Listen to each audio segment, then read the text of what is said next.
When writing programs, many things can go wrong. Our programs may encounter an error and terminate. Usually these errors happen because of programmers' mistakes or bad data that we get from the user or resources not being available. For example, we might need to open a file, but if that file doesn't exist, our program is going to crash. It's your job as a programmer to prevent your application from crashing in these kind of situations. Instead, we want to display a proper error message to the user, like, hey, this file doesn't exist.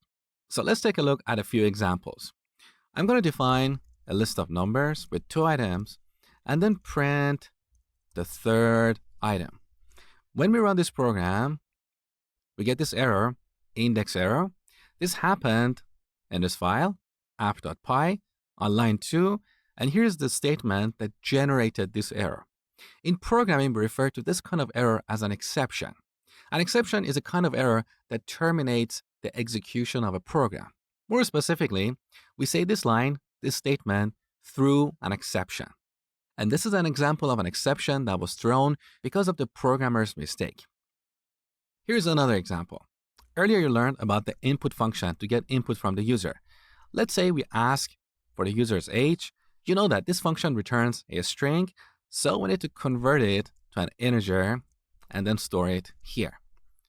Now, instead of running this using the code runner, let's go to the terminal and run Python or Python 3 app.py. The reason I didn't run this using code runner is that by default, code runner runs our programs in the output window, which is read-only, so we cannot enter data. So here in the terminal, let's run this program.